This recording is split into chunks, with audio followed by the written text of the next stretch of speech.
Hey there. Today we are going to be talking about writing arguments. I've noticed many of you are not quite understanding what it means when the question or the prompt says to support your claim using evidence from the texts.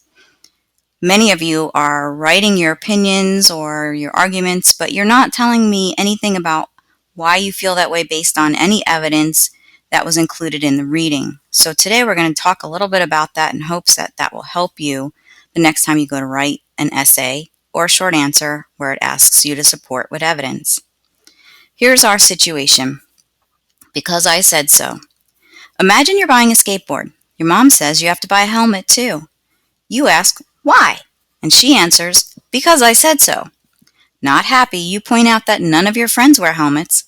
Evaluate the reasons she gives you for insisting you buy one.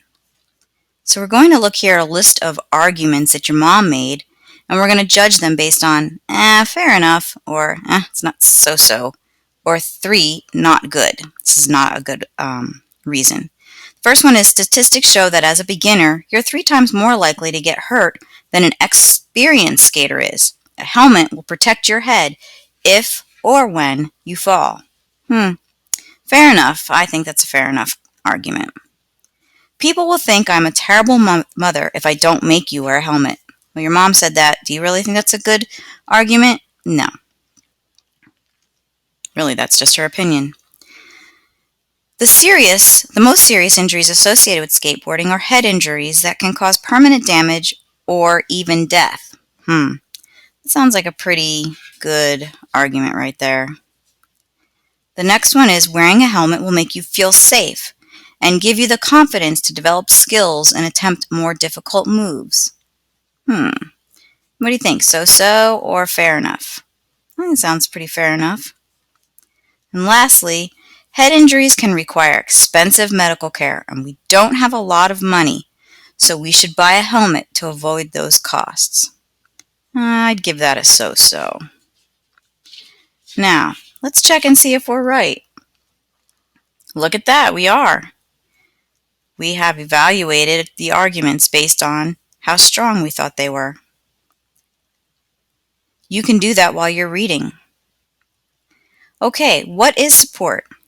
Support is material that is used to prove a claim or a counterclaim. A counterclaim is also known as a counterargument, or basically the opposing side. In an argument, support usually consists of reasons and evidence. Explore the graphic organizer to see how support works in a well-constructed argument.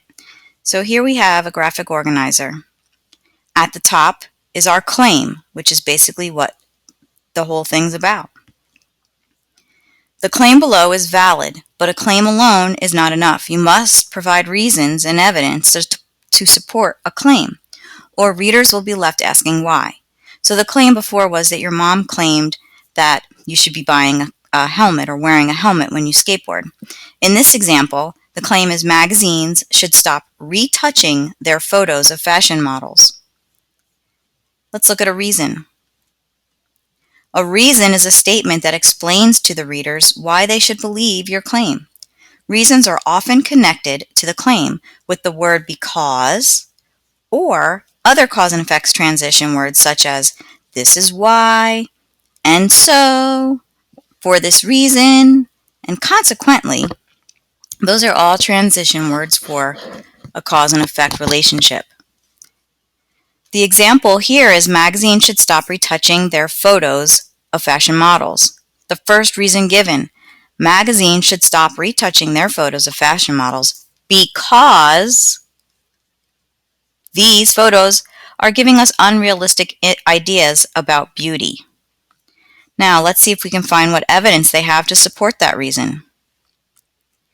Their first evidence says, thanks to digital editing software, people always have six-pack abs, bulging muscles, and tiny waists. Everyone's hair is always perfect. Okay, that's their first evidence. Let's see what the second evidence is. The second evidence for that claim is that in one photo, the model's waist had been made to look even smaller than her head. She looked more like a Barbie doll than a human being.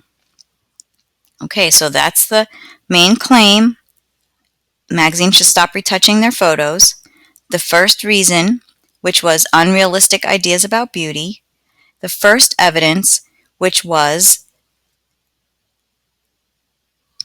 that digital editing software, everyone looks perfect. And the second evidence was that in one picture, a model's waist was even smaller than her head.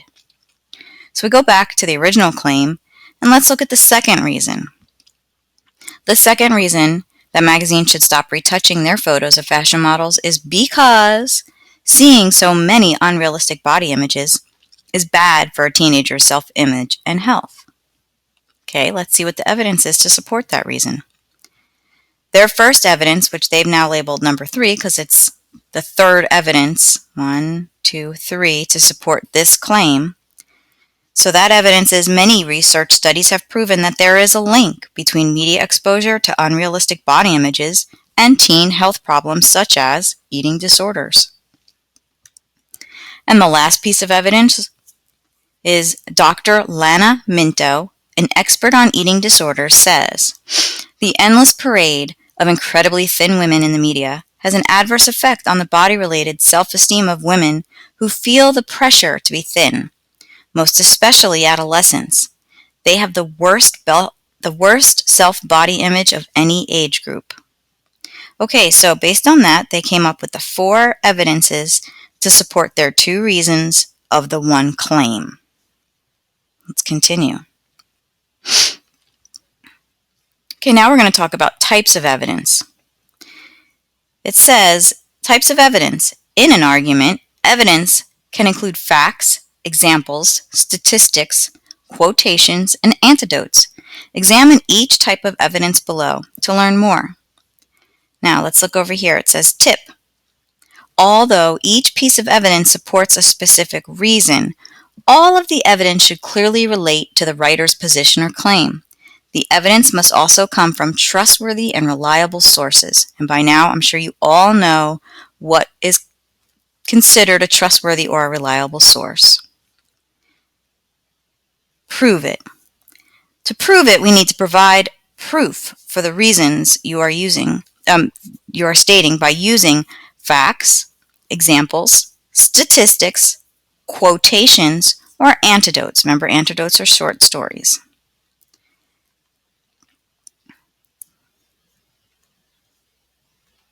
Okay, how do we get rid of that? Close that. Close that. Facts are statements that can be proven. Fact. The American Medical Association has suggested that advertisers avoid changing photographs in a way that show unrealistic body images. Okay, that is a fact.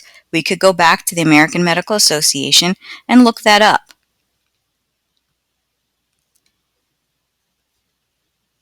Facts. Oh, we just discussed that one, sorry. Okay, the next one is examples. Examples show a particular case that represents the idea in question. The example for this is, in one photo, a model's skin had been airbrushed to remove flaws. We do that a lot in pictures. Statistics. Statistics are facts that are expressed in numbers.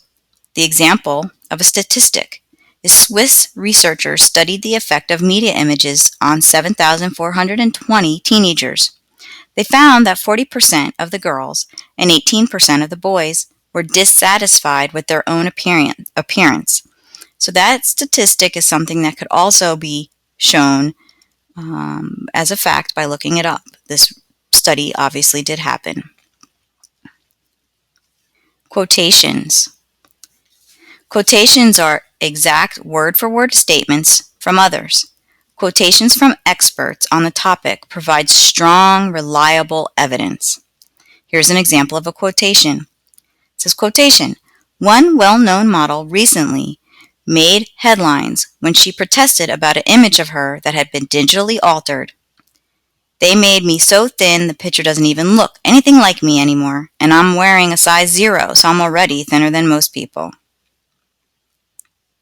And lastly is an anecdote. Anecdotes are brief stories or accounts to prove a point about a topic. My sister stopped eating breakfast and lunch because she wants to lose weight. She says she